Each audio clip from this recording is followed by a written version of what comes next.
Alright, welcome back to another stream. We're going to work with some Halloween themed ideas and working in Unreal, of course, as usual. And today I have a request from one of the students to work on changing the background environment to fit an atmosphere that's more Halloween-y.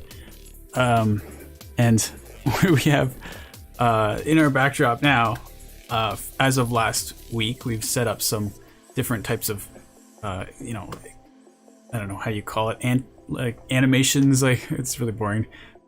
Scare events. This is probably a better word for that. But anyway, we've got some moments that will show up in the backdrop. I don't know when they'll happen, but you'll find out when you see it. And one of the suggestions from the one of the head of VFX was like, I should have looked at Mixamo to find some zombie meshes that were free. And he's right. There are lots of zombie meshes on Mixamo for free. It's actually really cool. So if you guys ever were looking for some stuff, not only the animations are free, but the models themselves. In fact, there's no reason why we can't just jump over there. Take a look at what we can do with Mixamo. I wasn't really thinking about doing that as soon as I started it, so let's try to do that right now. Mixamo is now owned by Adobe, and it's always been a really cool place that has a whole bunch of free stuff. So I'm just gonna log in. Oh, come on, really? Now I have to do my ID login? I just logged into this yesterday, or no, a couple days ago. Hold on, that was really lame. Oh, sorry. It's just asking me for my phone number here. Alright. There it is. Sorry, now I have to put a special number in. This is so exciting, isn't it?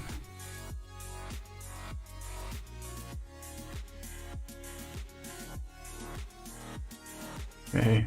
Are we there yet? Are we there yet? Alright, there we go. Finally. I didn't have to do that last time. It's so weird.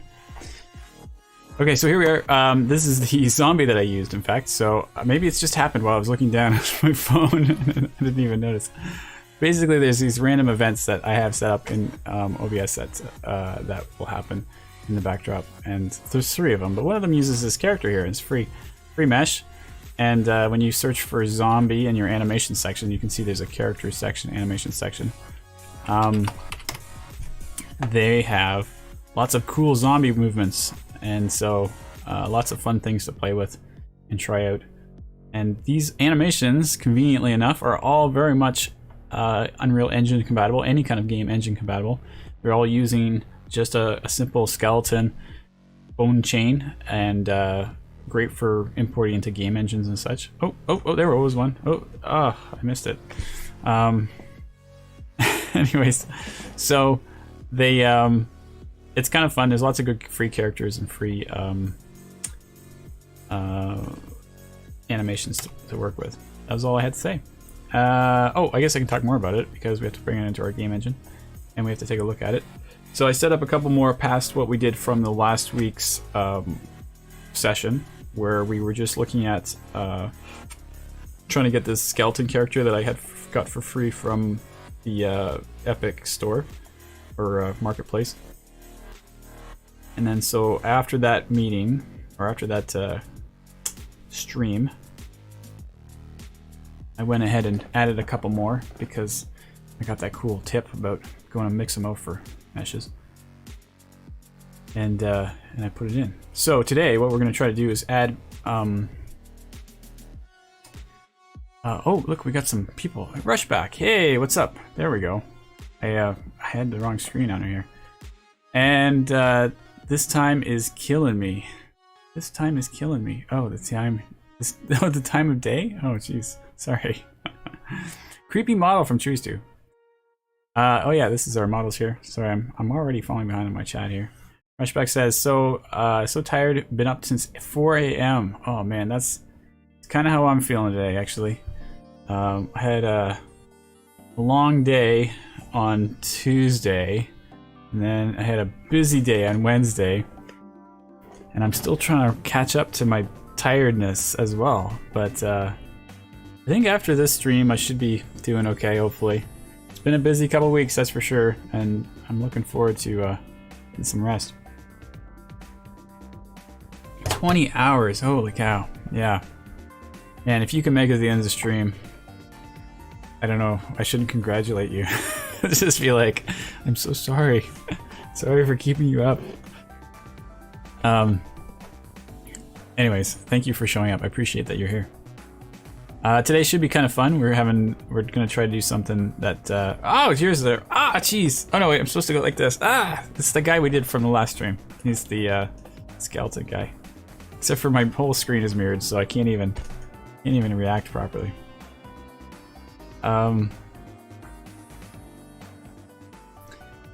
So, oh, I was gonna show you how some of the new setup looks like. So we go back to our cinematic.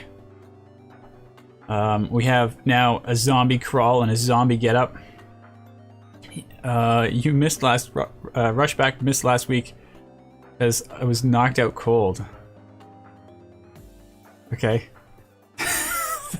Is that because you're really tired? Oh, here's another zombie. This time I'm going to look over here and say, oh no, there's a zombie! And then it will look believable. Oh, and I got my lawn chair back here, so it looks like they're just coming back by the spear. I gotta have fun with this while the jokes are still fresh. Otherwise it just becomes, it's gonna get boring soon. Or it's gonna get old pretty soon anyway. Anyway, so you're knocked out cold. That sounds either you got into a really terrible fight, or you got sick, or you were really tired and you fell asleep. I don't know. Hopefully it's the least destructive version. Just tired. Okay, good. Yeah. It's fair that you can't make it because you're tired. Luckily they are all recorded, so you can always watch it back if you ever wanted to. They're all still there. But today we're gonna have take advantage of the fact that Halloween is in a couple days, and make sure that we enjoy the process of adding zombies into levels, which is kind of fun. I must admit, I was having fun putting this together. So the idea here was that I was just going to have it so that the zombie was just behind my chair here, and I had to do a little bit of animating adjustments so that the zombie was as close as possible, but didn't actually clip through the chair, because you'd actually see it, because you can sometimes see the chair over here a little bit, so you gotta be careful. Is the zombie gonna eat you after? Yeah, so it's really hard to interact with CG, but somebody did have an idea of bringing a prosthetic zombie hand and try to, like, somebody like carefully trying to mimic, puppeteer it in real life, and then I could be like, they got me, and then I just go off camera. It'd be fun. Cheese2 says, what about making the background environment nighttime? There you go. So that's what I'm trying to do today. Today I want to make it nighttime background. I'm going to put some fog in. We're going to have to do like moonlight or something. And then you won't be able to see these zombies because they're going to be really dark. So then someone was like, hey, you should make the eyes glow on the zombies. I'm like, that's awesome. So we're going to see if we can do these things.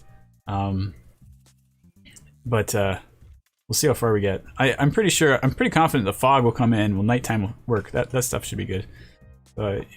Hopefully we'll be able to get some of these scenes in here. I want to show you the other animation. Oh yeah, we got this one from last week where we have this character here. And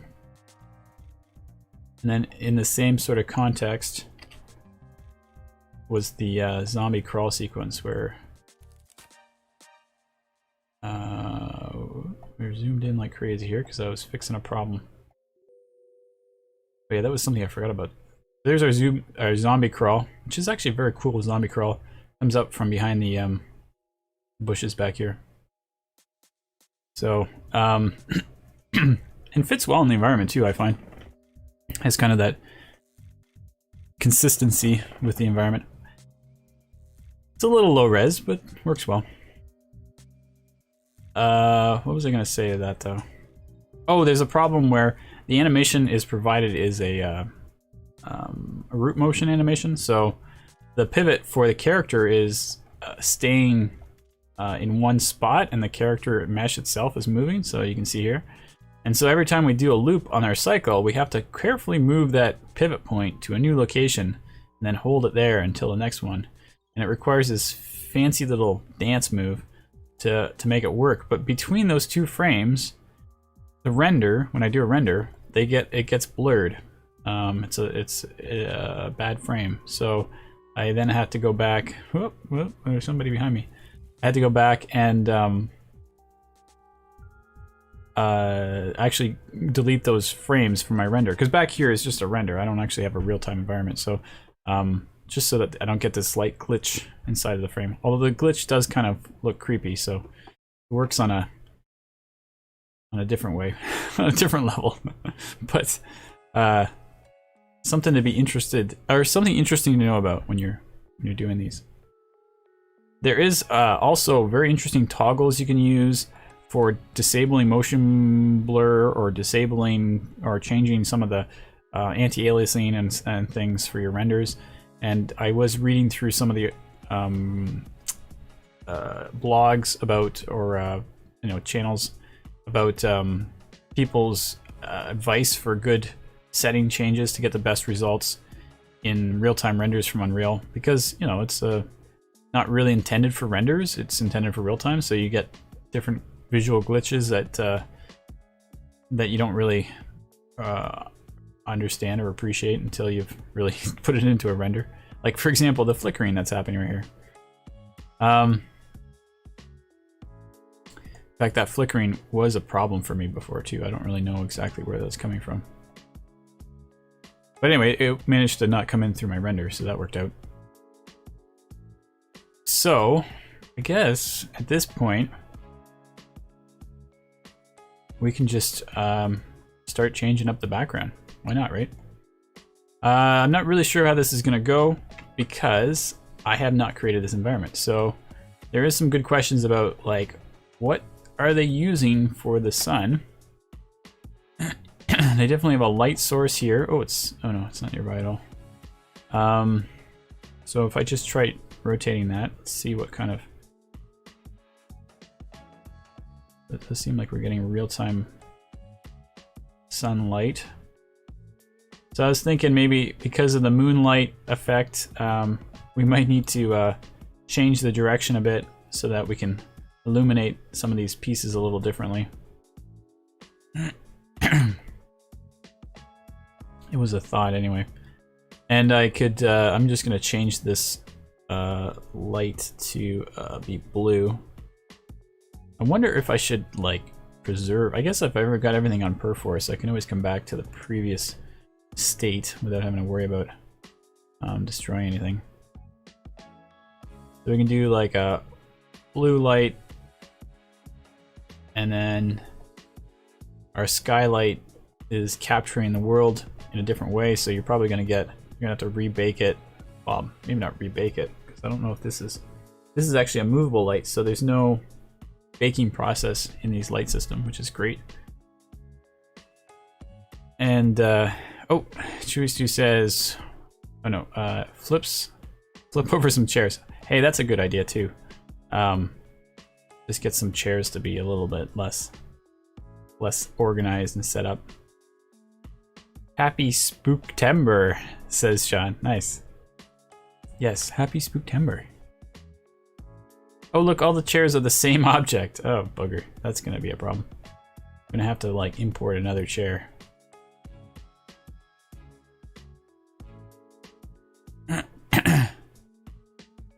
Combine them. I never really understand how they did this. Like, combine it into an actor. Is that, like, I was assuming it was paint effects before, or not paint effects, but brush painting, but now I don't know. I'm just going to find a chair asset from inside the meshes here.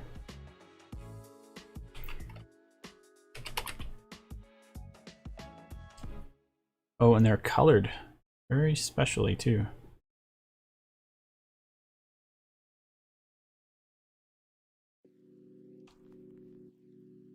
Fishback says, how about some flickering lights? Yes. Somewhere if we had a light source that wasn't the moonlight, we could put some flickering lights in. We could always add something in, I guess. Put a lamp post here and have it flicker. What about some blood splatters? Yeah. I don't know. I'm gonna have to go import some blood splatters, I think, because I don't think that's gonna be in the park scene normally. But I'm pretty sure we can find some. Rush back. Did we already add flicker lights? Yeah, no, that's not supposed to do that. Ignore the flickering that's happening right here. That's not supposed to be flickering. I'm hoping that's not going to be a big problem for us later. I know it was an issue for me earlier, and I had to actually restart my editor to get it to fix. But that was when I was screwing around with some of the render settings, so I'm hoping that that was related to that.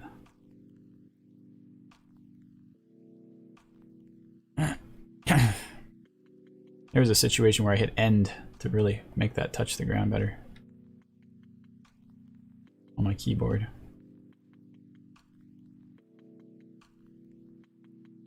Turn off the rotation snapping.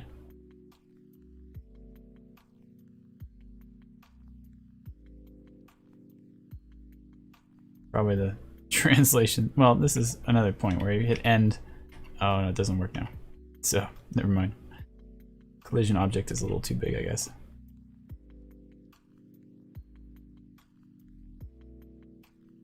Alright, so that's...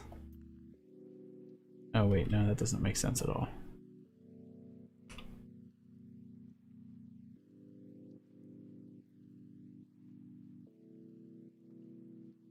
Alright, so we'll just leave that there for now. Jump scares for every chair. That's great.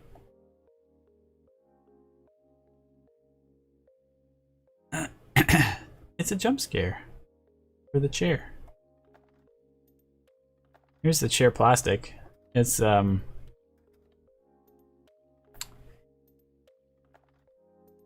look, they've got, I think they got a black version. Is that the same material? Yeah, it looks like it is. There we go. Yeah, that flickering light is concerning, to say the least. Oh, I have sequencer open. Maybe that's why. No. Yeah, a little bit. No, never mind.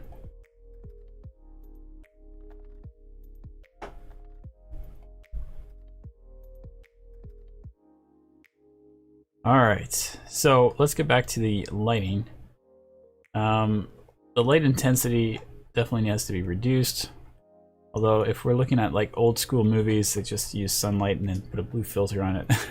Nobody ever knows the difference. Or except for it's really obvious that that's what they did. So got 15 intensity here. Let's do half of that. And again, I have to sort of bake out the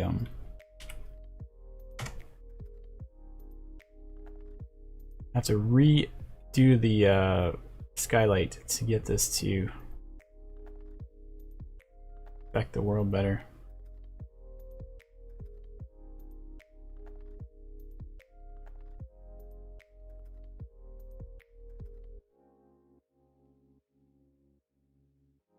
Rushback says, couldn't you use that for the nighttime scene?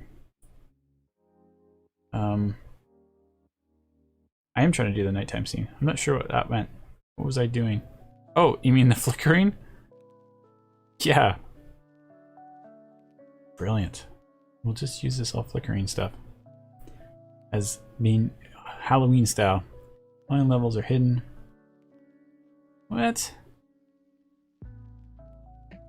Oh shoot, you know what? I'm in the wrong freaking thing. This is probably why it's flickering. I'm still using the wrong level.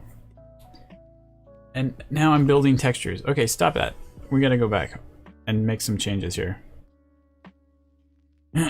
I am using the all master level, master backdrops, which has all the levels together in it, because that was what I set up as my default level that loads up when I open the project, and I had forgotten all about that. So I'm going to switch this actually to make sure that I don't do that mistake again right away.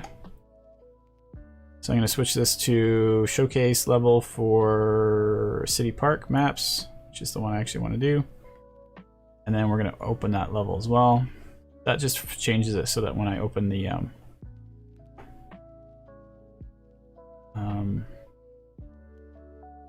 When I open the editor, it opens that level. Sean says, man, that environment feels cozy. Feels cozy. That's great. Feels cozy right up until the zombies show up. Yeah, that's good.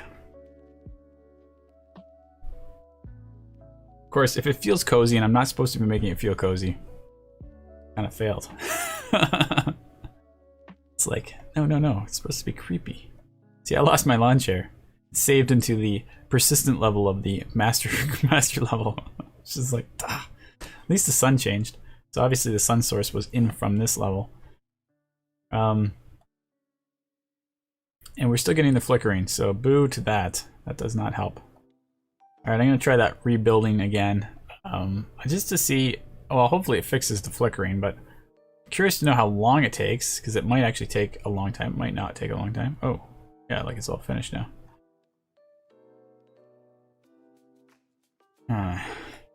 Didn't fix the flickering. Didn't reduce the lights brightness like I wanted it to. So that's double not good.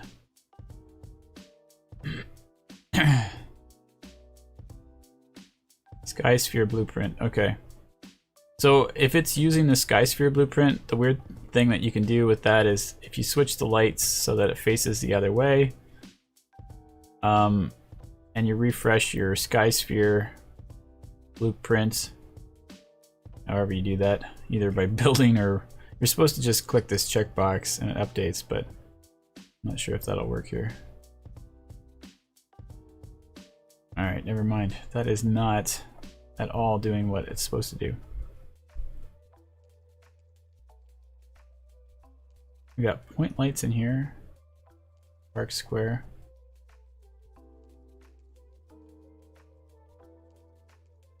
Well, it does seem to be the Sky Sphere. It's not attached. It is attached to our light source. Color is determined by the sun position. Oh, okay. There we go. Now we're getting nighttime. So the sun position was pointing upwards. So now, see if I can have any consistency with what I'm saying here. It's like, I didn't make the level, so I don't really know if this has been changed or overridden by anybody. Oh, now we're getting stars in the sky. Oh, great. Eli, how do you feel about the camera distortion? Well, this is my working camera, and then when I go into my sequencer file, I have a different camera, like my master city one. I can override that, and that becomes my camera. Now, in terms of my backdrop to my camera ratio of my webcam, I definitely feel like there's some more carefully done elements there. In fact, my webcam is kind of like this wide angle webcam, but then I've cropped it and zoomed it in because I need to stay within my green screen space here. And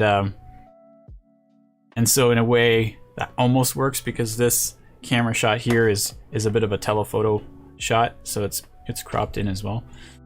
But I don't know, I'm sure there's a more fancier way to approach that. This storm clouds is starting to look pretty good. I don't even know what I'm doing. I thought I was here. Let's reduce this for a sec as well and see what we can do here. Put that down to 2000. Refresh. There's got to be a way to recapture. There it is. That's what I was looking for. Recapture scene. Boy, that really has changed things now. Let's see what we can do back again here. Light. Sky Sphere. Bring this up to 4000. And recapture our sphere. That has no effect. So it really is based on our light brightness. Let's bring this up to 10. And see how that looks. Oops. No. See? I gotta build it. I don't know. Who knows what's gonna happen here. Look at this, like, illumination. Oh, my sun is pointing up. That's what it was. Had nothing to do with building. It's just my sun's pointing upwards. Turn off the sequencer for a sec here.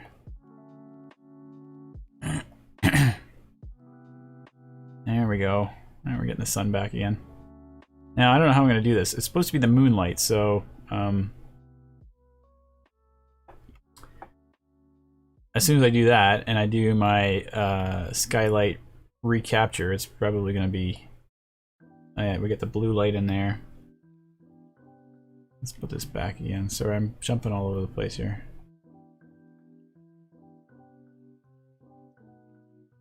Darker. Let me just catch up here. I read the last one. Flippy Pixel says, just curious what cases would you use root motion over in place, and what's the best way to handle them for those cases in Unreal? Root motion is really helpful to get...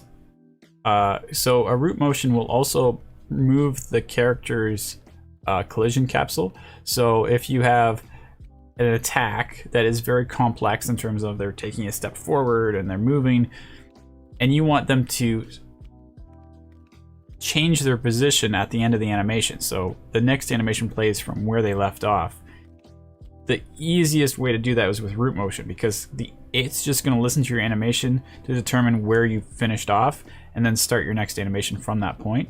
And it also moves your collision capsule with you so that your character doesn't actually go through walls. So there's some really useful elements for root motion. However, it's also very expensive. So when you're dealing with multiplayer games, here's another character. When you're dealing with multiplayer games, totally distracting though. It's too expensive to keep track of where players' locations are based on their animation of the positioning of the character. So usually, particularly on online games, it's not using root motion. It's always using in place, and that's a lot easier for the computer to predict where they're going to be. And realistically, it doesn't really affect visually. It doesn't have a huge sacrifice. But there are situations where root motion is really handy, and from an animator's perspective, root motion is awesome because it's like, oh, I can make my animation do this funky thing where it's not walking in a straight line, or it stops, or hesitates, or moves, and all that stuff would be carefully captured in your character movement. So, you know, if you have the budget to afford it, then it's quite handy. But in sequencer, you're kind of stuck at the mercy of, you know, whatever sequencer can support. So when you get into root motions for sequencer, I find that's actually more of a painful situation. Unless you've got your entire timeline filled with the animation, then it makes sense. So if you've got motion capture that is for your entire timeline, then you just put it all in there and you don't care. You just position the one spot and the character will move around properly.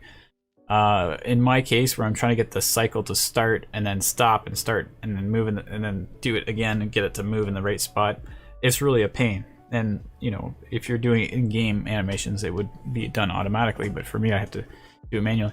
It's possible that there's a way to do it where that is better than what I know. I haven't figured it out yet. So, next question, or point. Yeah, question. Rushback. Simon, did you finally start following your own advice? Man, I'm so far behind on that comment, so I have no idea what we're talking about. Sure it was sure it was relevant at one point. I don't even know how to follow it. And Sean says, did I just see a zombie? So yes, there's a couple scenes with zombies. We were talking about it. If you guys ever want to know where you can get free zombies, Mixamo. Last week I was talking about, geez, I can't get any free zombies. Mixamo has awesome free zombies, and it's free to sign up. It's all owned by Adobe, and there's also lots of awesome free animations as well. So these are all game compatible, very easy to bring in. You don't get an animation rig per se to work with in Maya, but you do get a skeleton that moves, and they're all ready to go for importing skeletal meshes and importing animations. It's quite straightforward. Flippy Pixel says thanks, so thank you for listening. Rushback. Simon, you are a slowpoke. Yeah, I haven't done anything yet. What am I? I'm just one-track mind. Answer complicated questions one step at a time here. Awesome. Glad to hear that, Sean.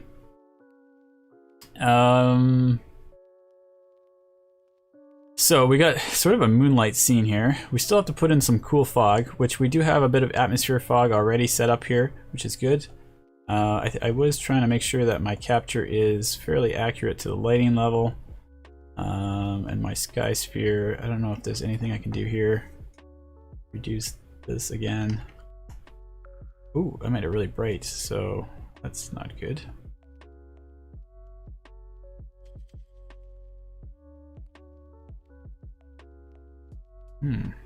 I seem to have missed a value here. This actually got refreshed finally when I changed the brightness.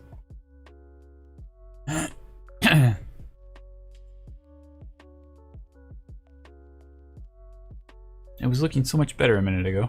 Yeah, fresh back gives cry baby face. Yeah, that's how I'm feeling right now too. It's like, come on, man, I had it. What's going on here?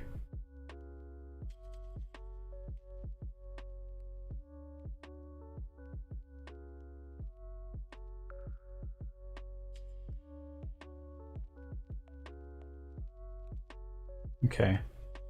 Wonder if I just disconnect this.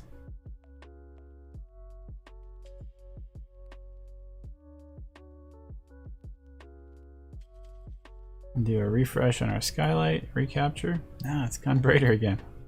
It just wants me to be brighter. Also, when I'm doing lighting, it's very important that you turn off your exposure so that your auto exposure, so you're not just sort of like fighting auto exposure and you end up with some crazy settings that are like way off base, and then you're like, oh, I see, I'm just not even using the right thing here. Flippy pixel, sorry. Need some pumpkins on those tables. You're right, and that was something I wanted to do. Putting pumpkins on the tables is a plan I have. I don't know where I'm gonna get the pumpkin from, but I was gonna look for free models and then import them. I mean, I could just make a sphere and make a really quick pumpkin, I guess, but I don't know. Let's see. I might be able to, I don't know, we'll figure it out. It would be orange, would be the key element here. I don't know how that would look. Intensity scale 1. Oh, what if I change this to something? Yeah, that really does change things.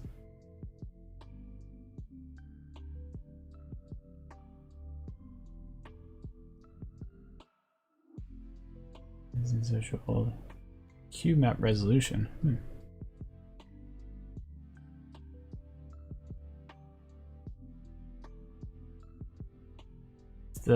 Really the sky blueprint does not look good, so I'm gonna change the, now that I don't have the light direction connected anymore. Come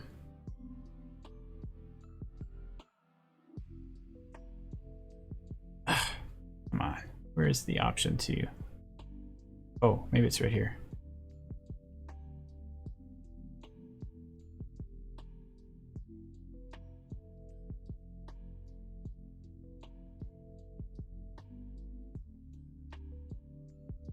I was hoping to change it so that it would be upside down. It is just a blueprint. It's actually kind of cool. I mean, they come with most of your free levels. You just can edit them. I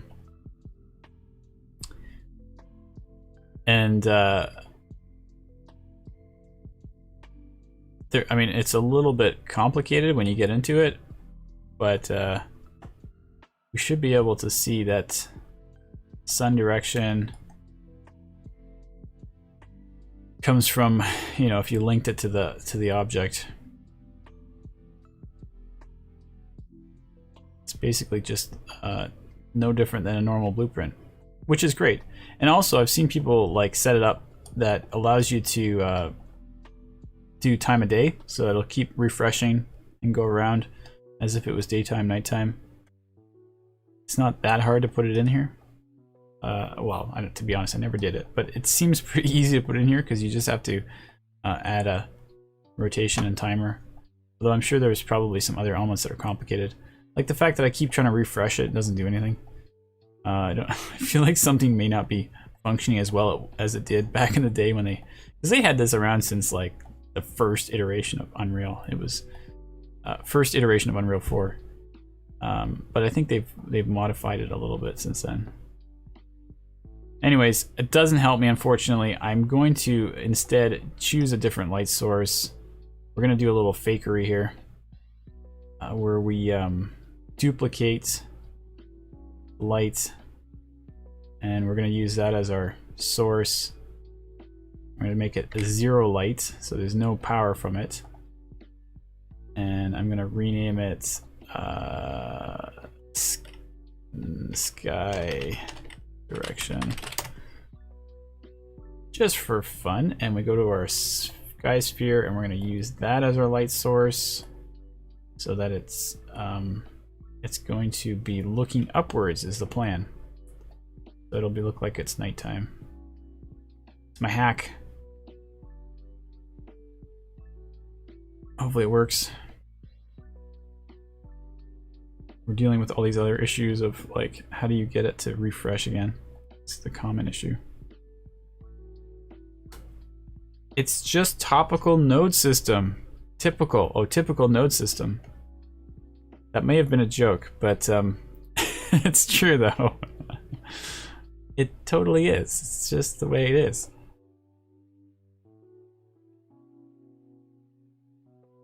Sometimes what you'll see, I mean, you don't see it very often, but what you'll see is if you have like a C++ program set up, and particularly you have like someone programming it, you'll still have scenes that will look very much like, you know, a blueprint with regular blueprint nodes, but then all of a sudden you'll get a node in there that's like, what? I've never seen that node before.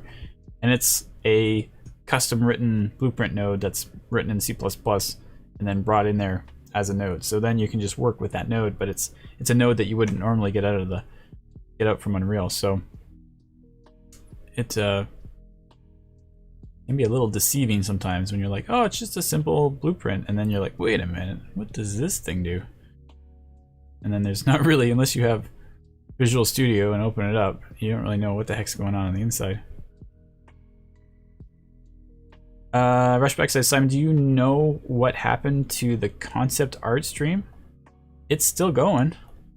Did it not go today? What happened? It was supposed to happen today. Or was it? No, maybe not today. Maybe it was, I can find out. Yeah, Tyler James was supposed to do one today at 2. Oh, well, my time. So, whatever. A few hours ago. What version of the engine is this project? It says Flippy Pixel. It's 4.25. And I haven't checked today, but I'm pretty sure that's still latest. It's like, that's how it goes sometimes. I know there's 4.26 is just around the corner.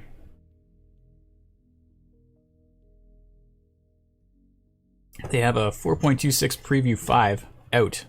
So it's like, by the time you get to preview 5, you've got to be pretty close. I don't see it usually go too much higher than that before it comes out.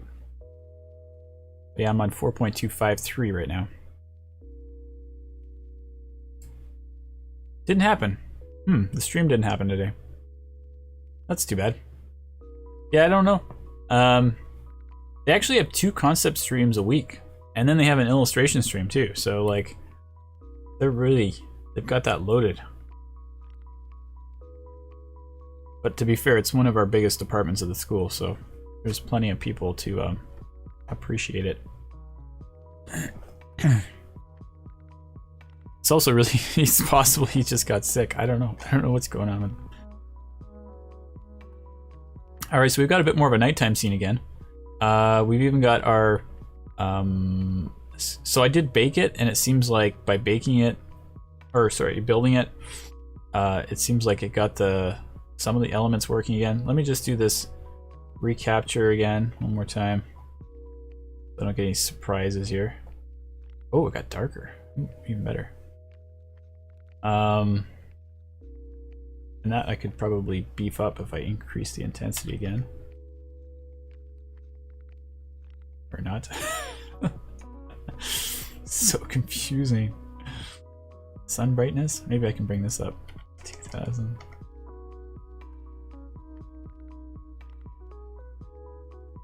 No, nothing. Anyway, looks pretty cool. Moonlight going on. It's a fresh back. I blame Simon. Yes, it's all because of my inactions. Well, my reminders worked for my Slack, so that's my part of the equation.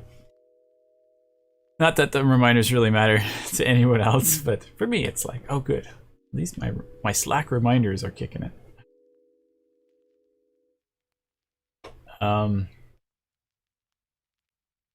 So we got the lights. So we might get to the fog pretty soon. The only other thing I wanted to really talk about is there's like a star brightness, right? Like you can make supposed to be stars up there. Oh, they're there. Whoa, they can get really bright. So it's just a cool feature. It's there. It only happens when the sunlight is pointing upwards, and you get this nighttime looking sky, and the stars are available. It's kind of a fun feature with this sky sphere blueprint. Let me jump out of this sequencer camera for a sec so I can take a look around a bit. I wish I wouldn't randomly rotate things. Alright, so there's our nighttime scene. We don't actually get to see a object that looks like the moon because we aren't using that real light anymore. Well, it wouldn't work anyways. So I'd have to like create a moon object or a sun object. That would be the moon. I don't know. Anyways, whatever. It's offshot. Is the refresh Flippy Pixel asks, is the refresh material checkbox for the sky sphere working? I don't think it is. I feel like it's broken. It's been a long time since I've seen it ever work. It used to be quite useful. You just click the checkbox and all of a sudden you'd get instant update of the environment. But yeah, it's been a long time since I've seen that working.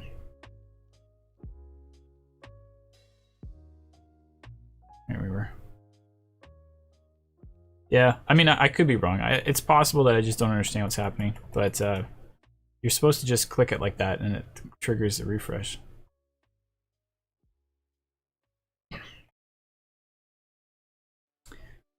So let's do the fog before I take too much longer to decide what I'm going to do next. And we'll start putting together a little bit of fog. So there's multiple types of fog. It's actually really a bit confusing to get used to the flow for the fog. And Simon is clicking stuff that he doesn't understand. Yeah, this happens all the time. I am constantly clicking stuff I don't understand. And sometimes when I click on it, it does something. I go, oh, now I understand. This is very normal. And this is how things break all the time. Speaking of which, I should save everything. It's very important to save things. Before I start the fog. 24/7 mindset. Yeah, exactly.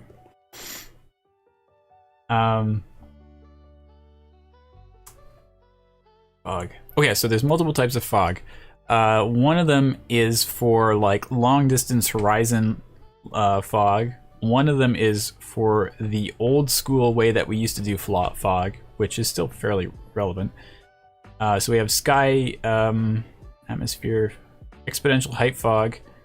I have to remember which one's which. I think that's the one that is like long distance cheap fog. Atmospheric fog is the one that is close up fog that is originally not that awesome, but it would be kind of like good enough to kind of reproduce fog. And then a few versions ago they added a new type of fog, which I forget what it's called. But it's part of this fog, if I'm not mistaken. Oh man, I probably got this all backwards. I bet you it's not. I bet you it's this one. because this has got like sun multiplier. This is all the stuff that changes the long distance one. So there's our exponential height fog. Here we go. Fog density. Yeah. Okay. There we go. Height. Fall off. Rushback says always the funniest stream to be part of. Yeah, that's good. I'm glad I'm getting that one. I'm getting that award. That's the award that you're proud of. Directional here we go. Volumetric fog. That's the new feature that came out a few versions ago. It's surprisingly not that expensive to turn on, but it isn't really intended for like long distance fog. It's intended for short distance fog, which is really it's got some really cool features.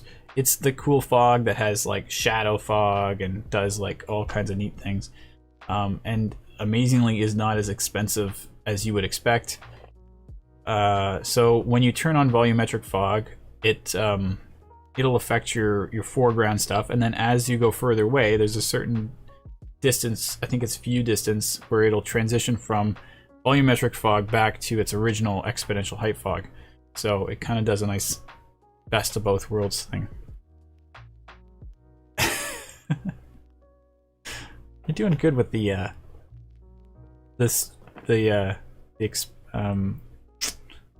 face icons from Twitch. Good. I don't know very much about them, but hey man, you've got it figured out more than I do. So I'm going to turn on the volumetric fog. I'm going to turn it on, and then up here in the fog density is where you can change how it's going to affect the scene. Now you've got this, you know, I might sound like I know what I'm talking about, and then I'm going to do something and it doesn't work. So that's always good. Oh no, this is exponential height fog component. Okay, so ignore what I just said.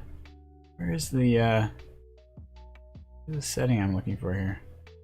Extinction scale? Huh.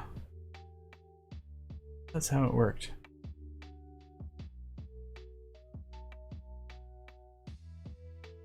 Fog density. Maybe it is this. Maybe it does work this way.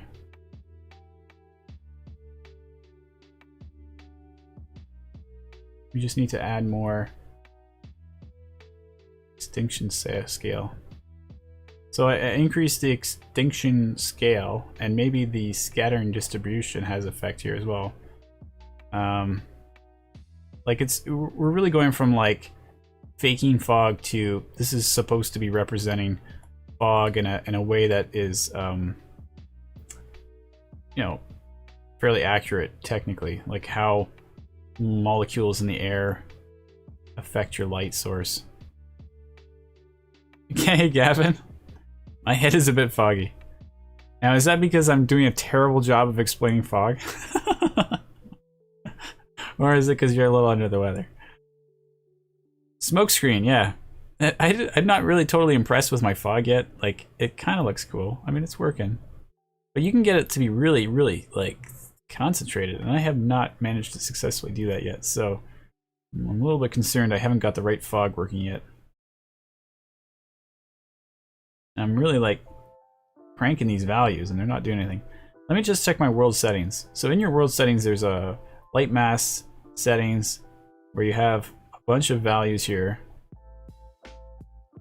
that I think directly affect this as well, but I don't know if this is where I need to be right now.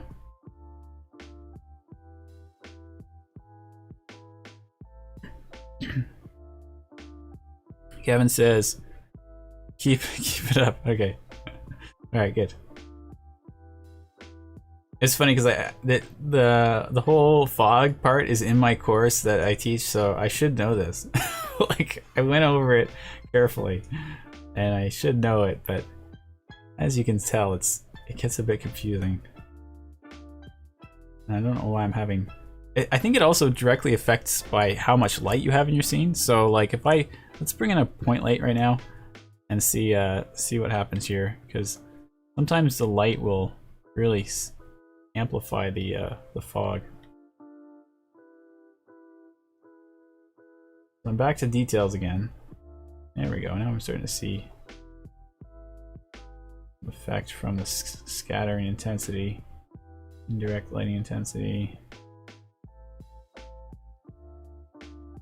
Oh, I'm actually selecting the light right now, so that's true. You can actually decide not to have the light be affected by the fog, which might be really useful sometimes, because otherwise it really becomes distracting that you have this giant fog in your face.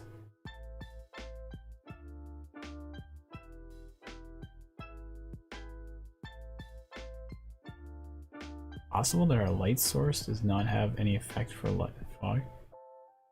But we're not getting these nice... Well, we don't really have a light... Yeah, the light source is coming from a certain direction. Here.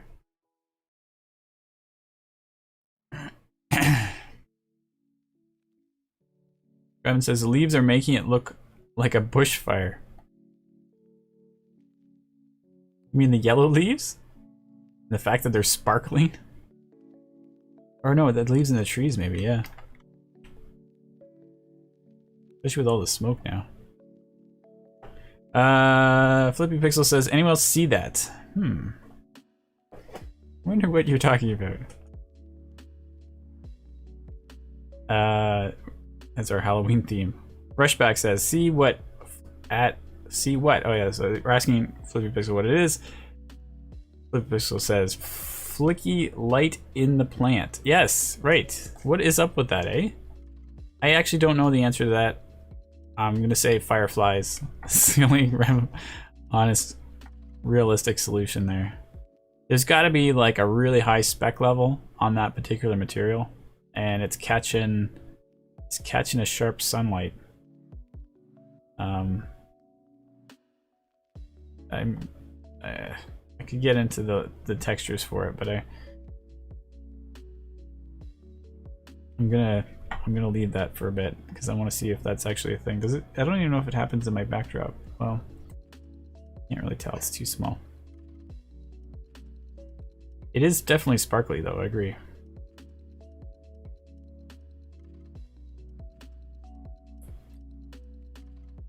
All right, let's see if I can get better quality fog here for a second here.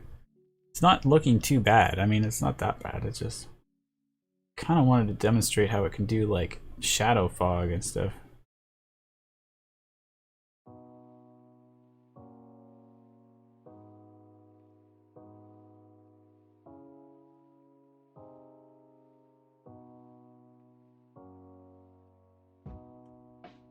Second fog data. Man, I have no idea what's going on.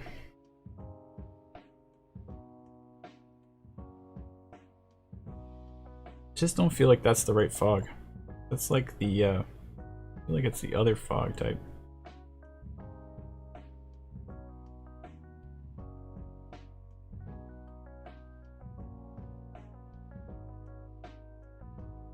That definitely has a volumetric fog effect. When you're changing the albedo of the fog, it's actually the color of the water molecules in the air. So if you change this to like brown, it like obviously has a different looking effect, but it technically is like as if there's blue smoke in the air instead of like water droplets. So it really isn't technically accurate. Like you should probably be changing the color of your light than it is the color of your fog. Just something to be thinking about. Pushback. Simon doesn't know even though he teaches the course. Yeah. Thanks. There's just too much stuff to know. I actually I usually do struggle on this part because it is really complicated to get all these settings right. There is even an interesting part in the course where we talk about how to like utilize the like particle effects so that you spawn sprites, and the sprites will become anything that's you see through the sprite is where the fog is. So then you can kind of get this nice feeling of like wafting fog that's moving around. And There's some pretty neat videos and tutorials about it, but you need a lot of particles to get that illusion to be feeling natural. It is kind of cool though, and I feel like even in this case we could probably control, I don't know if we can maybe control the height of the fog or something, make it feel like it's more low. No, maybe we can't. Maybe that's why I had to do it the other way. But the whole point was to keep the fog near the lower portion of it, so that the, you know, near the water or something would be foggier. That'd be kind of fun. But it does require a lot of particle spawning. Flippy Pixel, great course though. Oh, that's awesome. I didn't know Flippy Pixel was had gone through that course. Or maybe you're just talking about it. I don't know. Gavin says, must have been an update. Yeah, that's right, Gavin. We've redone that one since you went through it. When Gavin went through it, it was much more animation driven, and now it's very much like we cover, in 12 weeks we cover a little bit of all the different departments, which I think is what the students want, and so we're happy about that change. But it definitely doesn't have the time to cover the depth that we did with character animation. So yeah, you gain some and you lose some. Rushback, this is why he is the teacher, so while Simon learns stuff, the students learn with them. Yeah, well, that's true. Especially when you're talking about Unreal. You just can't keep... You gotta keep learning. There's no way you're gonna keep up with it otherwise. Hey, Paul. Hello. Welcome. From... YouTube. I'm glad my YouTube connection is working here. It's good. Got Gavin from Facebook. It's good. Yeah, so anyway, here's my foggy scene. I may just sort of call it quits on that one for a bit. I do feel like I'm not quite achieving the results correctly still, but you know, I do feel like at least we've got a foggy scene, so can't go wrong there. It's possible like I'm just forgetting something really obvious, like maybe the light source needs to be cranked up before you actually start to see the fog better. But no, I'm not seeing these shadow rays and stuff, which I really thought I could based on these lamps. I really wanted to see that too, because it's kind of a cool effect where you get these, like, you know, carving god rays out of this volume fog. That's what's so cool about the volume fog. And we got this random light source here. Oh, we were gonna bring in a light. Let's go start doing that. Rushback is voting for Twitch as the best source. We try to stay neutral here at CG Spectrum. We don't want to pick one or the other.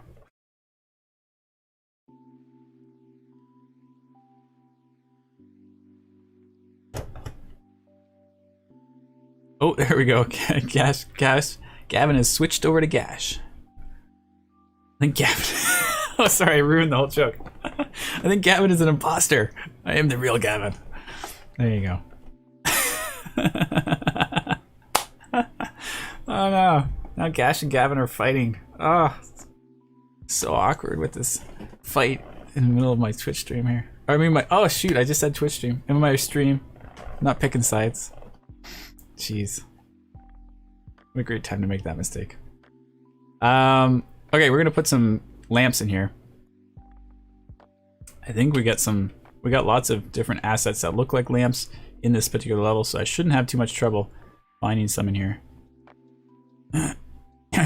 Meshes. Buildings. We could put some playground in here. That would be fun. Flippy Pixel confirmed. Oh yes, because from from Twitch. All right. Ground, flora, buildings. No. Props. Should just do a search. Lamp. Here we go. We got a whole bunch to choose from here. We got hanging over lamps, double lamp, lamp post. What does that look like? What? That's not a lamp post. Oh, it's the post. What's this one look like? There we go. That's what we need.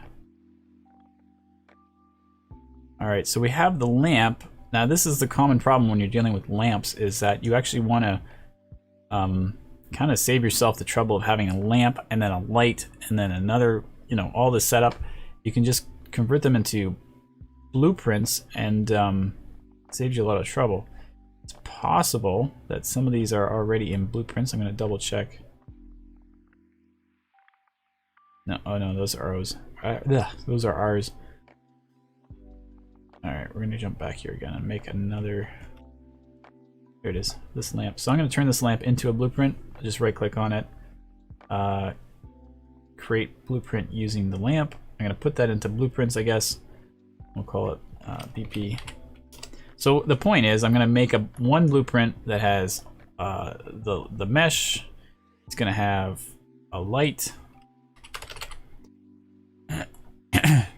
And it's going to have all the other stuff. Brushback says I'm dying. Apparently he's enjoying that little interaction there. +1 to distract Simon. Yeah. You guys are doing a good job today. Well done. Hey, that looks pretty cool. Got kind of the nice internal effect there. Not sure which is a better spot there, maybe. So we've got, so I could even see that immediately in my level. I'm just gonna grab that. So I created a blueprint. It's now sitting over here in blueprints. And oh no, it's not. I guess I put it inside the same folder as props. Or shoot, what did I do with it? Right in the root folder? Come on. There it is. What did I do with that? No, it's in blueprints. There it is. Oh, I was in the wrong blueprints folder. Yeah, I guess I should put it in this one. Alright, there it is. So, instead of like dragging this blueprint in and then removing that one, I can just right click on the existing one and say I want to replace it with the one asset I have selected in the content browser, and it will just automatically do it. And you can see there's a light source right in there already. So when I move this lamp around, the light source comes with it. And I don't have to worry about, you know, trying to make sure that they're in the right spot. Rushback says, we always do a good job. What do you mean? Right. There's nothing unusual about today.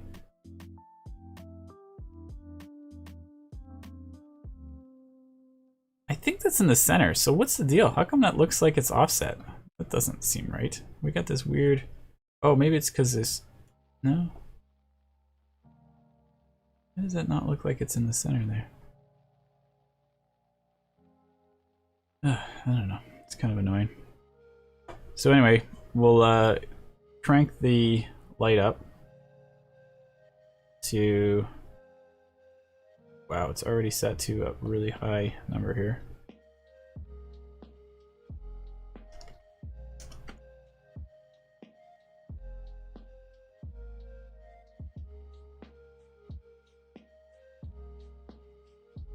Oh, I think there's actually like a glass piece on the outside that.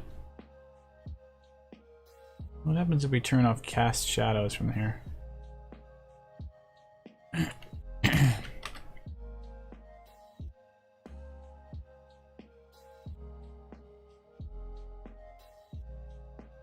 Definitely makes it a lot darker.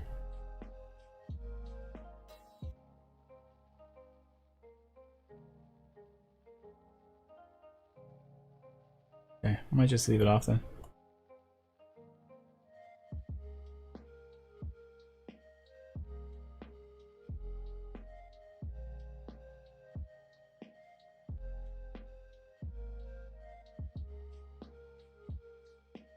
Paul says, so I've got a question which isn't related to what you're doing right now, that's fine, regarding the advanced 3D animation course.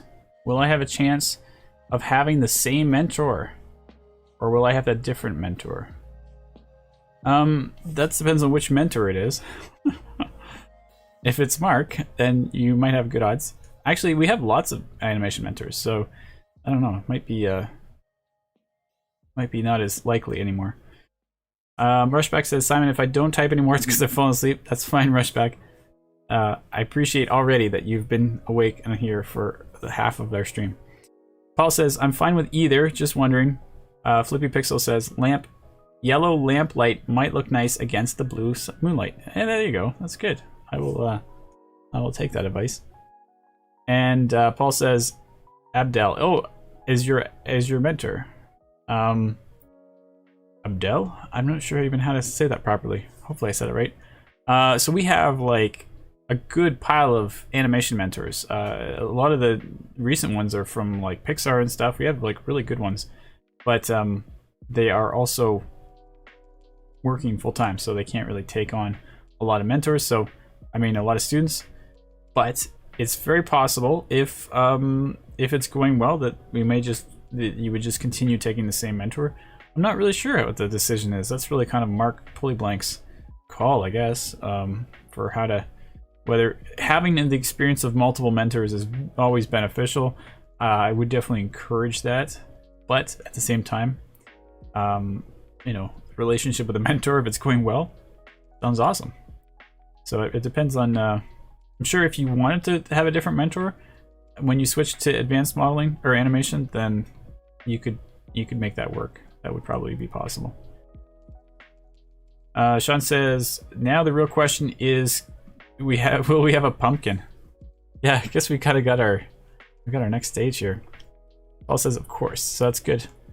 But yeah, if you have, you know, feel free to ask more questions that's not related to what we're doing. I'm happy to answer those.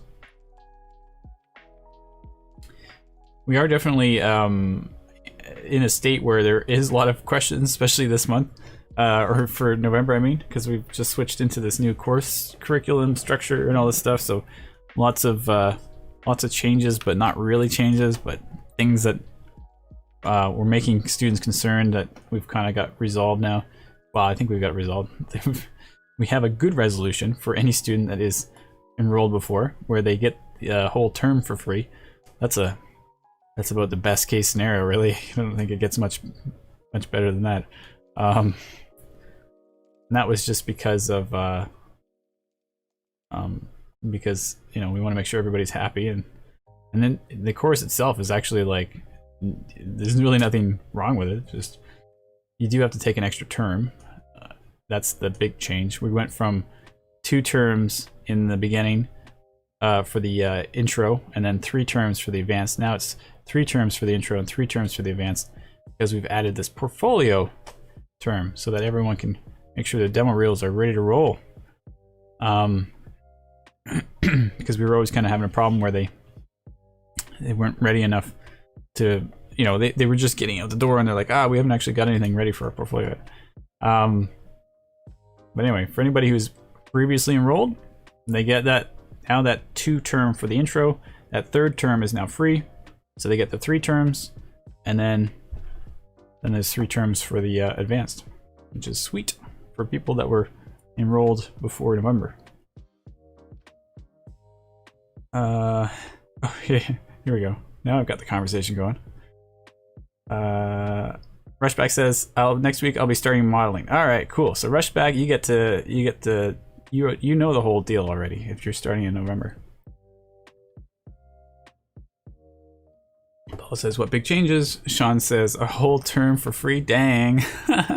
Yeah, you had to sign up before you knew things were changing. It's like, it's not easy to do that. It's like betting on the stock market.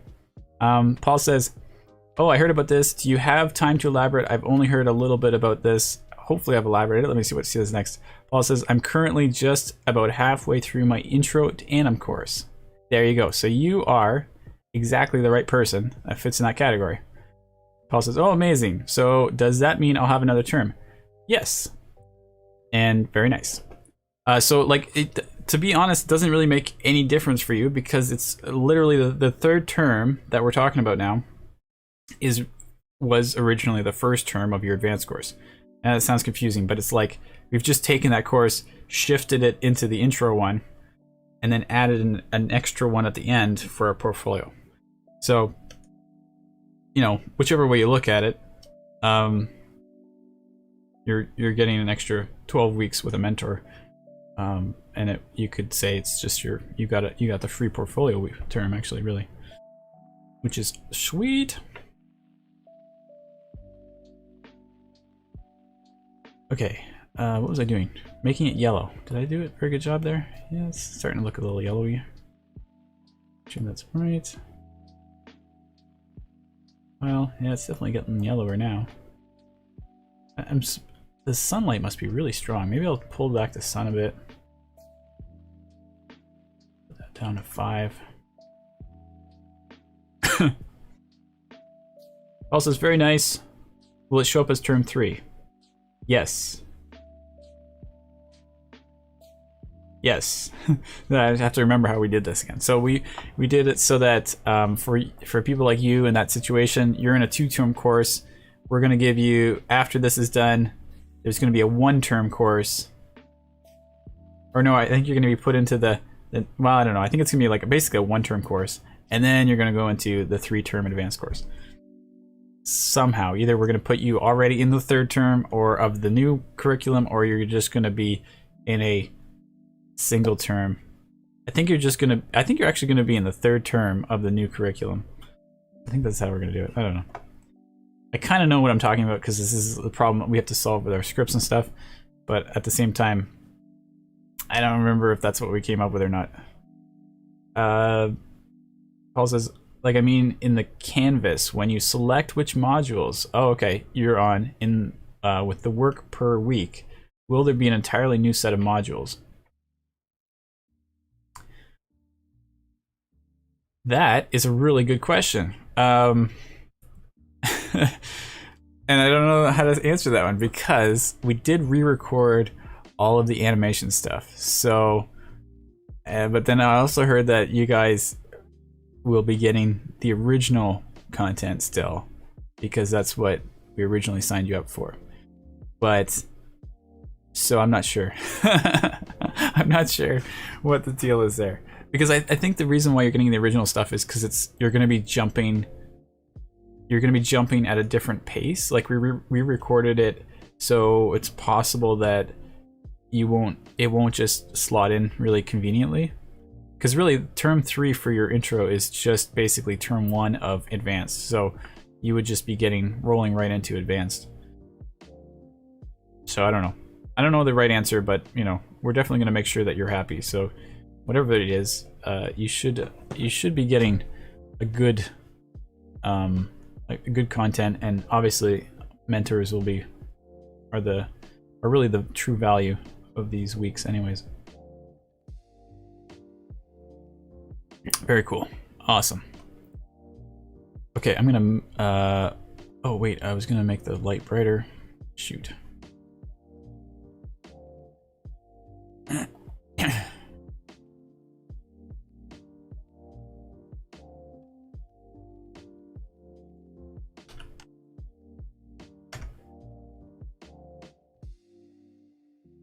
Let's jump over to our sequencer, pop into our camera here. We definitely have a street light there now. Hit G for game mode. Yeah, it's looking pretty good. Definitely has a sort of a foggy mood going on. I think we're ready to put in our jack-o'-lantern, if I'm not mistaken. I don't know, maybe I'll have to think about this. Paul says, regardless, it's brilliant school. Oh, that's nice to hear. Whoa. And I've been so lucky that I even came across CG Spectrum. Oh, wow. I originally started off messing around with Gmod animation and didn't think anything of it. Then once I finished school, I had no idea what to do for the future. Then CG Spectrum came to the light. Yeah, great. I mean, it's we're definitely in a different place than we were a year ago. I mean, it's not that like our curriculum is any better or worse really, but it's just like we're really feeling like we're getting noticed more, and And now that we've got like 70 mentors in our school, like it's just so interesting. We've got a great selection of like talent. And we were just talking about what we're going to do about potentially creating more, or how we can expand our Unreal courses and how we can integrate that in the system. And we just had this meeting with like 4 or 5 other mentors that were like experts in Unreal, and we're like, this is great. We're getting all this awesome information from all these people that know a lot of stuff and are currently working in the studios, and one of them works at Epic, and it's like, wow, we have so much awesome insight. But we couldn't do that a year ago because it was just basically me by myself trying to make sure that we covered as much content as we can. But now we've got like tons of talent all over the place. Paul says, I would truly recommend this college to anyone who would like to be part of the industry. Yeah, I agree. We're definitely trying to solve a problem that we found when we were in school. Like, well, it was 20 years ago, but still, it was a real problem that we knew was happening when we were in school too. So, and everybody that we hire, all the mentors, everybody like understands what we're doing because it makes sense. It's like, this is the problem. We get people who want to get in the industry and people who need people in the industry, but then the bridge is like, it's so hard to match that because the technology is so offset from what the schools are teaching, and like, you really got to have somebody that's doing it or been doing it recently to explain how to bridge the gap from people that want to be in it. And so the best way to do that is just to make sure that you're very much connected to the industry. And plus, that also really helps for students because then you've got people who know how to steer you to get a job. Sean says, likewise, literally was like, what now? And then I found CG. That's hilarious. Yeah, no, it's true. CG Spectrum is trying to make themselves, a name, and it's tough. It's a big world out there, but I think it's changing in the last year. It's really been, we've been feeling it anyways. Paul says, thankfully, I'm not the only one. Yeah, for sure. Well, I'm glad you guys are having a good experience. I mean, that's really what's important to us. And so we do things like streams, for example, to make sure that everyone is interested and happy and feeling positive, because that's the vibe we want to make, and we want to make sure that everyone is walking away satisfied, and that's what keeps us in business and make sure that we keep going forward. Paul says, there is no way I would have learned so much as I have doing this course than compared to if I did a course at a local university or something. The curriculum is truly built to perfection. Wow, that's awesome. But you're right about the local university. That was my struggle and problem too, 20 years ago. The whole idea of online course makes it so that it's much more convenient. Yeah, exactly. Yeah, I mean, it's great because we can have mentors from all sorts of different places where they're very relevant in the industry, and you can be somewhere else in the world, and they're still the one that teaches you. You don't just have to source your mentors from the local commute distance of where you live. It can be wherever. And then also the fact that we offer our course as video content, so all the manual teaching is done in a video that's been carefully concentrated and edited so that it has the most efficient benefits. And then you spend the extra time just chatting with your mentor and learning from them. And I think that's what all school programs should do, like where you have your you have your schooling recorded, and your time with your teacher is really just for help, not so much about trying to get the concept across. Oh, hey, Kirsty. I always say your name wrong. I would third. Oh, a third. Very nice. That I'm completely changing careers. Ah, yes. 32 old late, whatever. Boy, not really at all, being a 38-year-old. And CG has been amazing. Nice. P.S. I can personally say that you were so lovely last year. Awesome. Yeah. Kirsty has done a complete career change, but her other career was amazingly awesome too. So she was like a makeup artist for like celebrities and stuff. It was pretty sweet. But all the better reason to get in this industry. You got like great contacts. Sean says, "Oh man, never jump straight into uni. That was my mistake. In hindsight, I didn't think much about it. The whole online class was extremely important during the lockdown." Yeah, there you go. Most of my friends had to delay their terms and studies in uni. Yeah. I think that's I mean, that's obviously why we're having some success and luck right now. But yeah, I think people have this formula of where they go after high school is go to the universities and colleges. But like, that was yesteryear's solution, and we really need to start thinking, you know, it does, especially in this industry, it really doesn't matter that you go to the university. It doesn't give you anything extra. There's no like having a accredited school with a certification that's gives you a plaque that says you've passed the course. It doesn't mean anything in this industry. So that's why this particular type of schooling works so well online, and even if it's not accredited, it actually makes it a lot easier for us to give you exactly what you need to get a job.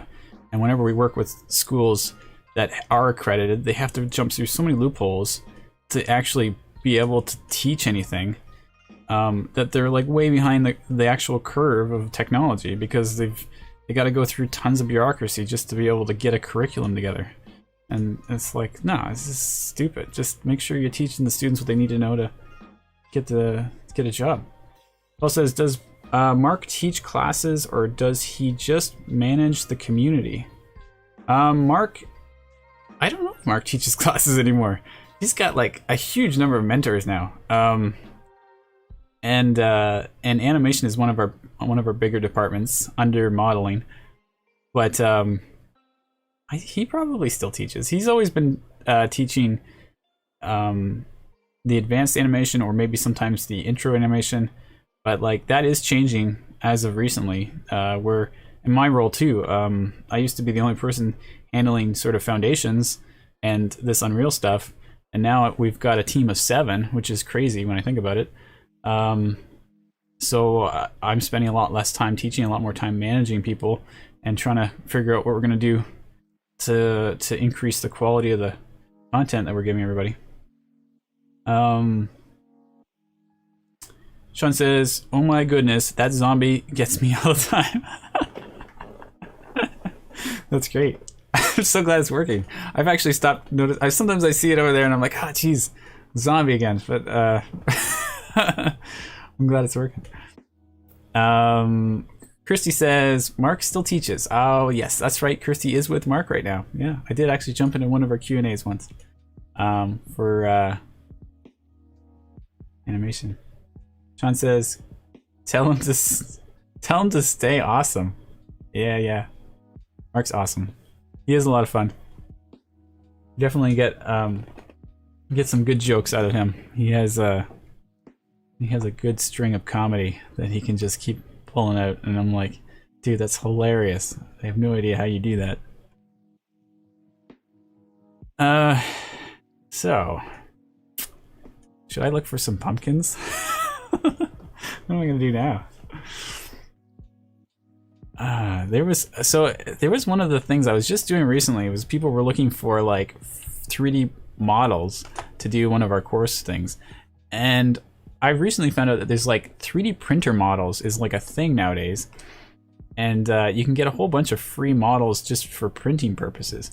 I don't know if this is gonna help me with the pumpkin though. I'll have to like retopologize the pumpkin so that I can put it in my game. So maybe that's not gonna be working well. Let me see if I can find pumpkin model free. I really don't know where I'm going with this. We'll see what we can find. It does say free 3D model. Alright, maybe this is gonna be easier than I thought. That's a Blender file. Wow, look at all these pumpkins. Should I make it? I should make it a jack-o'-lantern piece because it needs to glow and stuff. That would be cool. Do some subsurface scattering and stuff. Let's see what's going on here. I don't know if I can just download these things. 22,000 polys. That's not too bad. Let's see what I can do. Does it say what version I need? Oh, I gotta log in. Darn, that's gonna be a pain in the butt. Alright, what am I missing here? Paul says, I'm very excited to see who will be my advanced animation teacher. Ooh. All the teachers seem brilliant in the community. Yeah, we got some great ones now. Oh, I have logged into Turbo Squid before. Let me see what I got here.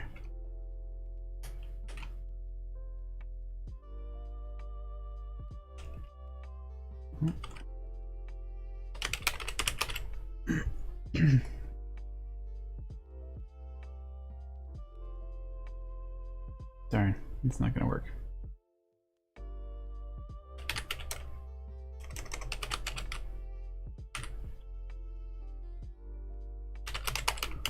Sorry.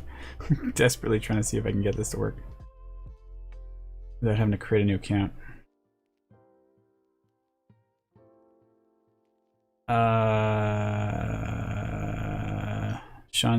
Kirsty says, Sean, he's on a stream tomorrow, I think. Who are we talking about? Mark?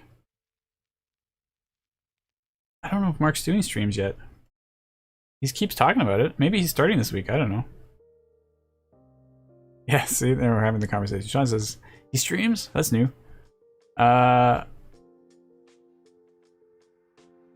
Sean says, Turbo Squid is landing the free poly.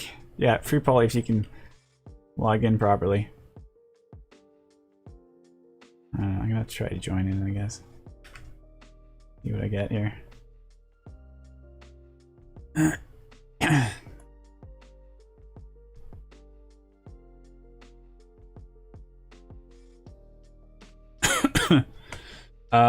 Paul says, do you ever stream animation with Maya much? I don't do it because we've got lots of mentors that we should have people doing it. Because I'm like, we should, yes, we should. I could, in theory, but I only want to do one stream a week, and this is it. So, I mean, in theory, sometimes I do go over to Maya and do some animation, and I have done that in the past, and I don't mind doing it. I kind of like animating on a stream. It's kind of fun. But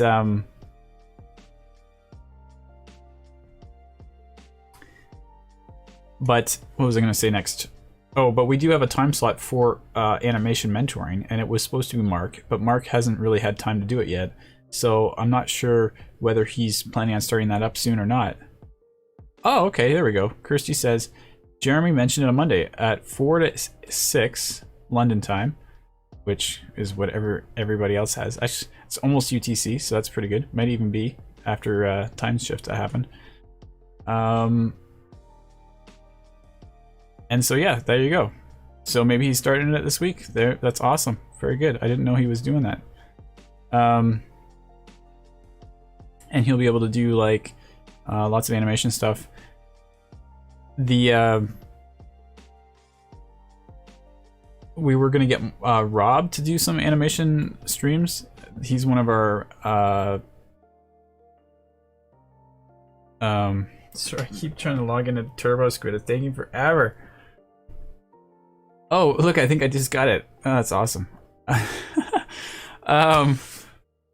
What was I just about to say? Oh, Rob, we're gonna get Rob from our Foundations group to do the animation mentoring, because he came from as co-director on the Willoughbys, where it's more of like a stop motion type of animation. And he really wanted to do like demonstrate how exactly they did that style, and I was really interested. I wanted to see it, but he's just been like flat out busy since he joined our school 6 months ago, and now he's joining the whole thing we're doing with another school, and like he's actually offloading his intakes from for Foundations off to other mentors, and we're running full, and we're getting new mentors on it. It's like a whole thing happening right now. So he's not going to be able to do the Twitch streams, unfortunately, which is kind of, he was even bummed about it. He's like, ah man, I really wanted to do them, but it's just, things are so crazy right now. We just can't seem to get our feet down on the ground.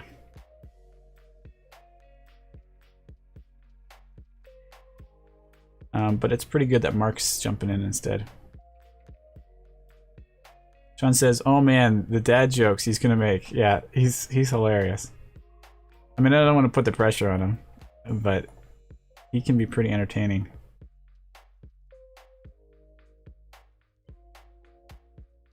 I think I might actually be logging into TurboSquid. Let me just jump over here. I'm putting in a special code they sent to my email address. Let's see what happens here. Hey, here we go. Pumpkin. There it is. Hey, look at all these things I used it for before. Let's download. What is your primary industry? Game developer, AR, VR, PC. Do that. What is my primary? Is Unreal in here? Okay, we'll just do Maya. Oh, here we go. Game development. Okay, Unreal. Submit. Is that now? Do I get the file? Have I done everything now? Downloads. No, I still haven't got it yet.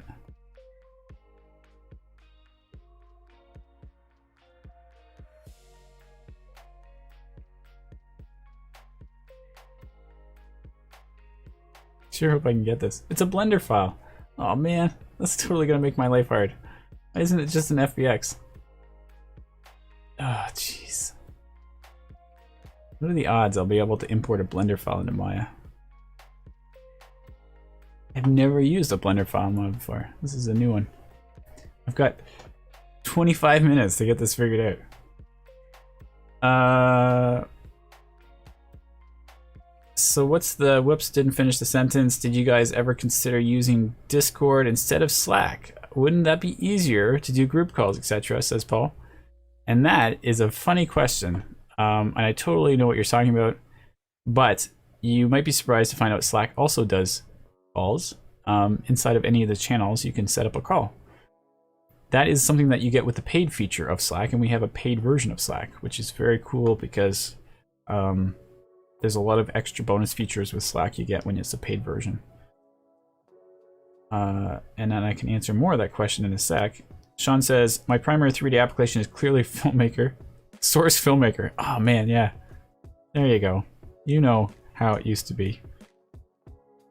Yeah, I don't know if they've ever updated Source Filmmaker for a long time. That was a thing.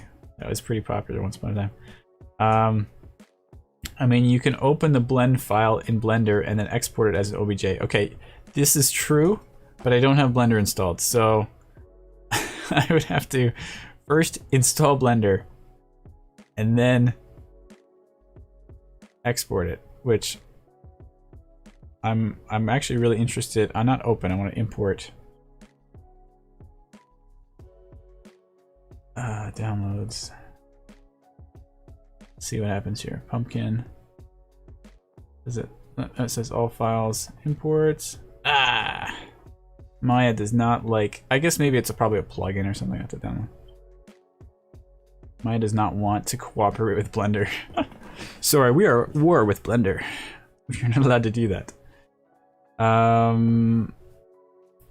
To go back to the talk about Discord, we definitely did look at Discord originally as a method that we could use to do our our whole school chat into. That was the idea. And sorry, hold on a sec. Can oh, how do I get back to the search here? 3D models.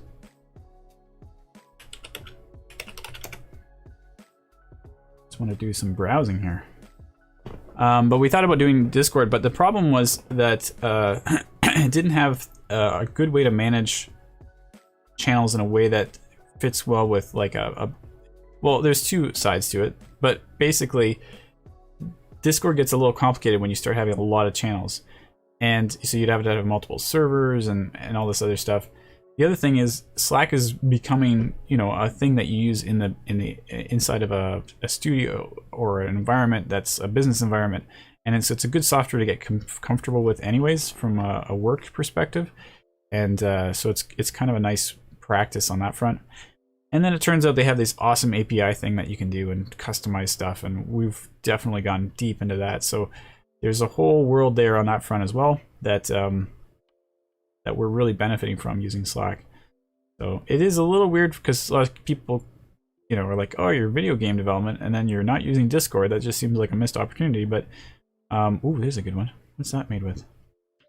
Oh, that's not a free one. I have to make sure these are free. Otherwise, I can't do it. Price free. Sean says, I think Slack is a perfect for it. Discord is just a little too chaotic. See, that's what I'm talking about. Exactly, yeah. It's just like, it works good on a simple format, but once you get into, like, you know, we've got 1,600 people in our school right now, so it gets a little wild if you were trying to manage that through a few channels and servers and all this other stuff. And well, the way we've got it right now is working. Like, it's actually quite a nice little system, and that's and I think it's really making CG Spectrum an unexpected value from CG Spectrum that we did not anticipate. Here's some good ones. That's an FBX. There we go. That one's an FBX. Let's do this one. It looks creepier. Oh, how come that still costs money? I thought we said it was free.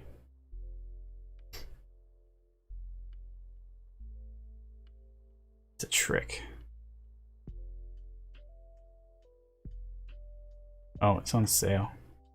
Oh man, I crossed into the no longer free section.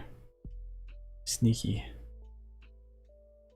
I can definitely see the quality difference between what's on sale and what's free. It's like, oh, that looks good. Oh, it's on sale. Oh, that looks good. Oh, it's on sale. Hey, that one's free. There we go. I could do that one. Doesn't have a face though.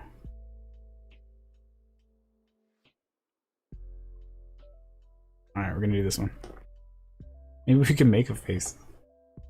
Oh wait, I gotta make sure it's an FBX. That's the other. Oh good, it is. Alright. FBX Maya. Let's do it. Download. Alright. I just click on the one I want. Or can I do all of them?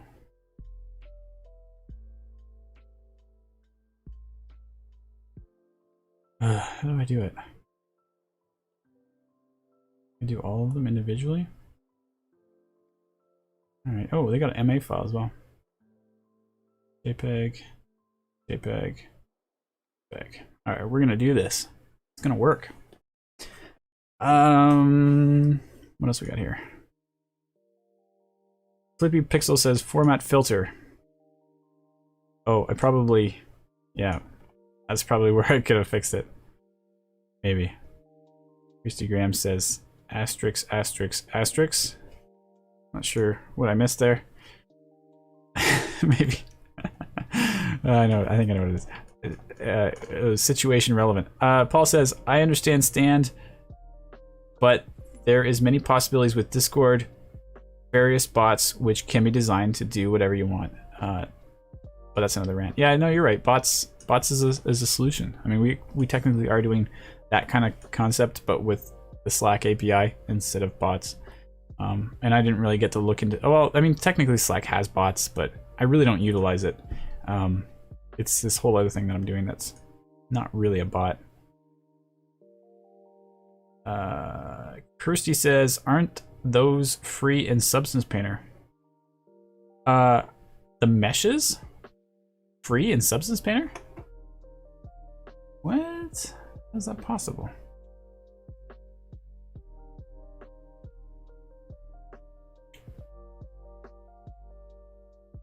So I'm going to try to get this into my park here.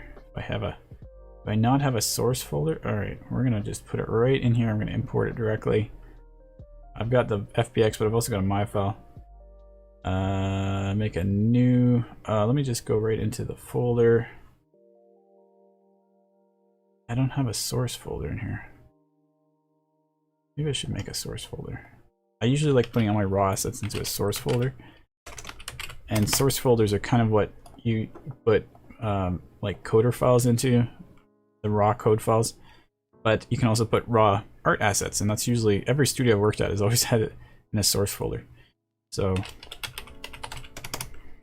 that's what I do. And then I can put all my different assets in here. But realistically, I'm just going to try and go directly to the FBX because I don't need to open it in Maya. I'm not planning on carving the pumpkin right away. Not yet, anyway. Paul says, excuse the grammar in that paragraph, trying to type on a phone. Oh, man. I totally understand. Phone typing is infuriating. And that's after it's now touchscreen. It was even worse when it was just number pad. Oh my goodness. Sean says, that's a weird way of looking at it? Question mark. Yeah, you make games, therefore you must use Discord because you make games. Yeah, well that was well, we do technically have a CG Spectrum Discord to try to attract people who use Discord into it. And our free trial classes that happen every few months. In fact, there's one in November, which I forgot all about. Jeez, I wonder if that's going to happen.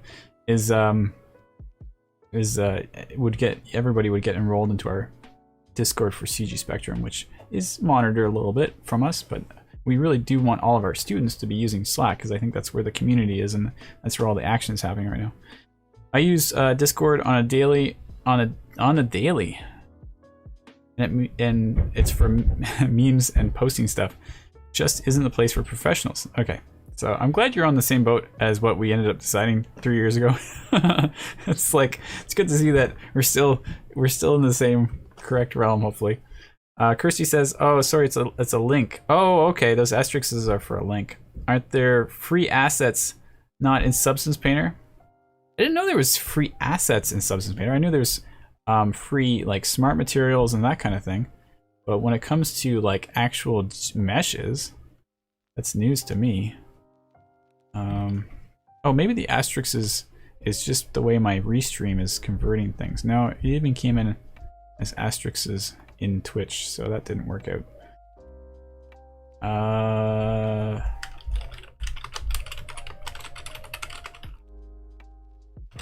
I'm curious, if there is free assets, then this is news to me.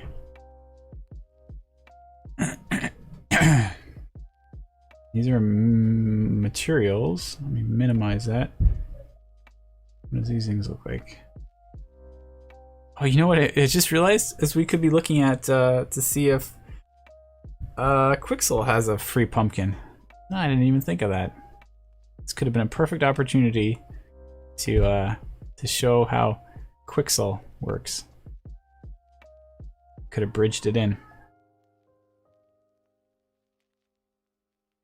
Still not seeing meshes, so I don't know if that's whether I'm looking in the wrong place. These are all materials.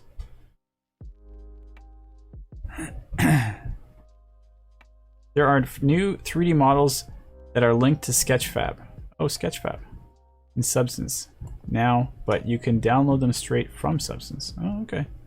Well, I'm gonna keep that in mind. I don't know how that works. I'm gonna go take a look at Quixel and see if we can find a pumpkin there too, because that's a good thing to talk about. Paul's off to bed. Thanks for the entertaining stream. Thanks for coming and having a nice conversation with us, Paul. Appreciate that you came in and joined the chat. So enjoy your sleep time. And Flippy Pixel, you have to approve people to post link. Oh, okay. Thanks for help on that one. I didn't know that. She has a little... No, that's probably not what that means.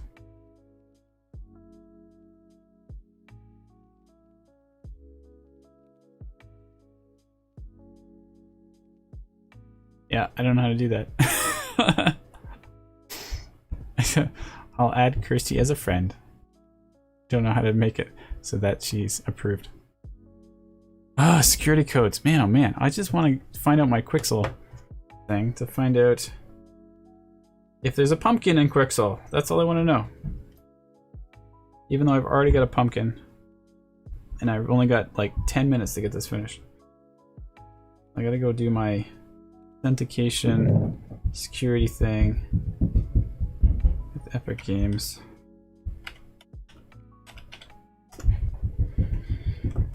It's good though, you know. Appreciate the two-step authentication. I just wish that it was easier.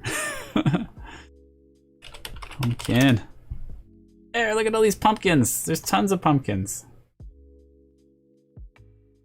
These are like gourds, actually, but there's a really good one right there. And I got Mega Scan set up. Let me show you how it works. It's pretty cool when it does work. So I'm gonna use Bridge. Sorry, I gotta find Bridge. Where is it now? Bridge. So Bridge is free from Quixel. And also Quixel is free.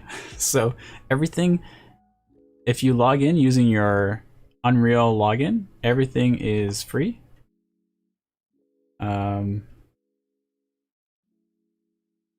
Okay. I just got a tip on how to approve people. Do I have to type that into the thing?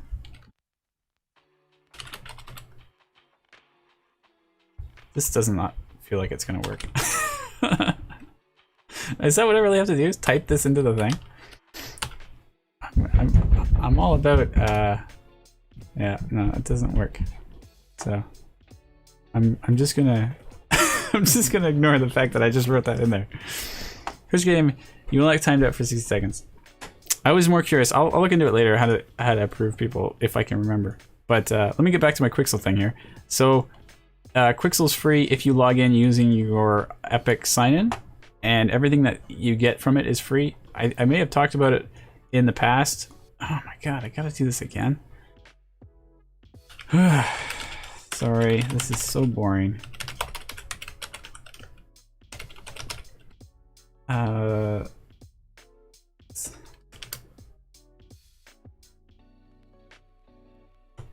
Should have just done it from here in the first place. Luckily I've got the app right here, so I can just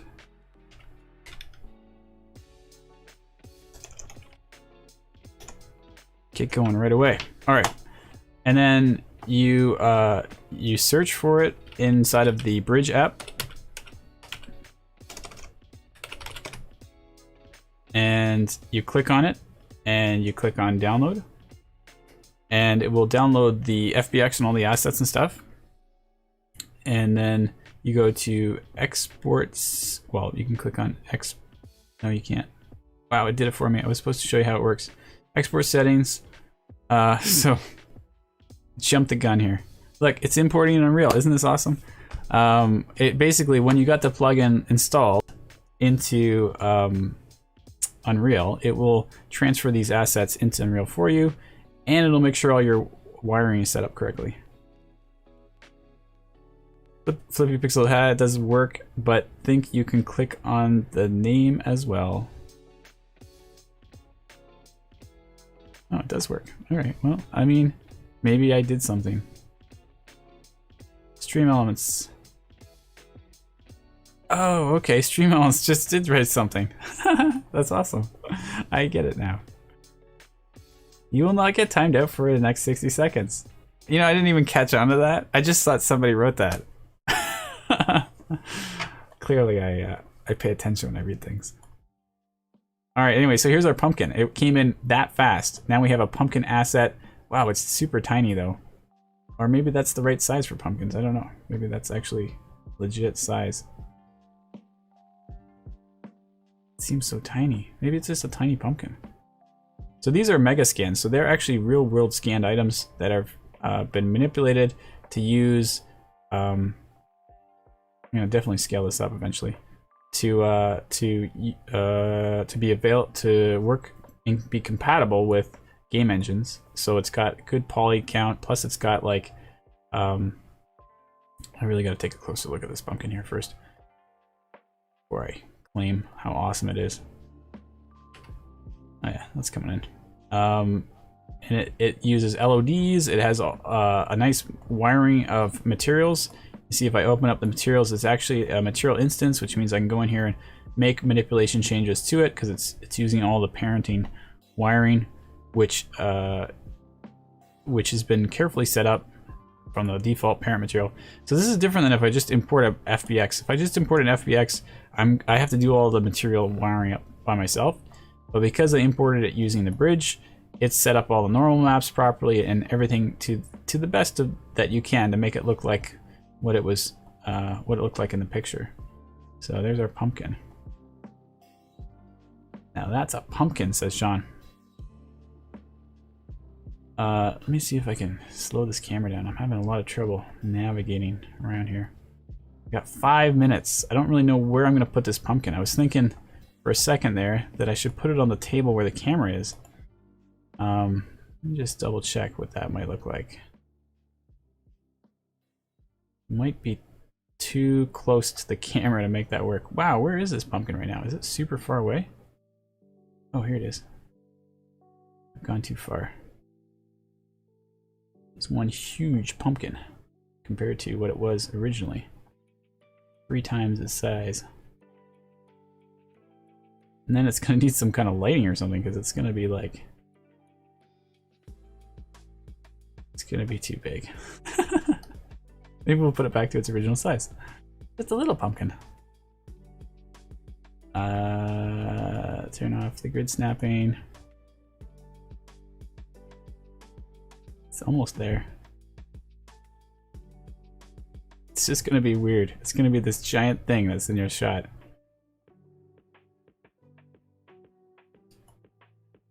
It's like, what is this giant thing over here? And I need like some kind of light or something over here so that I can see what it looks like. Oh, look, the focus is even off, which is fairly accurate.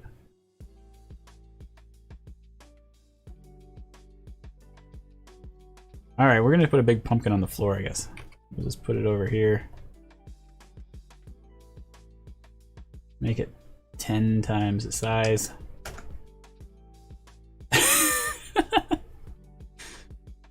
It's a very large pumpkin.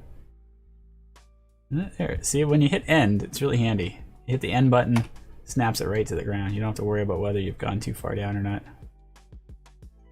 Here's one huge pumpkin. Awesome. Maybe I'll put it on this side.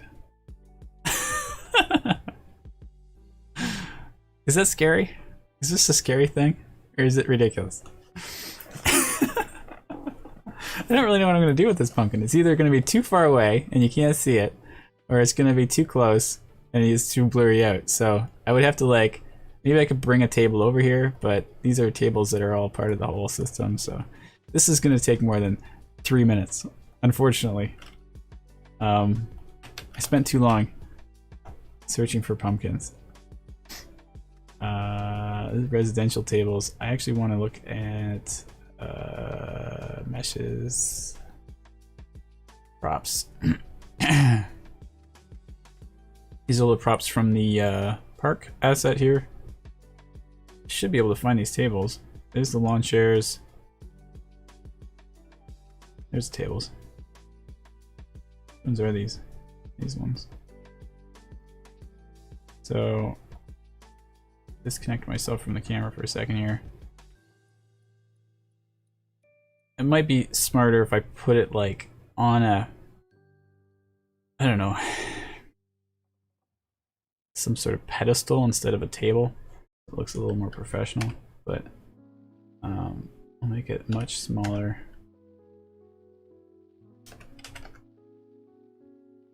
Use my fancy N key, plop it down there. Back to my camera. This still looks so weird. Like I don't know how this is gonna look normal. It's gonna be awkward. Like someone carefully placed a pumpkin and a table in the shot, and you're like, yeah, that looks like somebody put a pumpkin and a table there. But I don't know. I need more time to think about that one for a minute.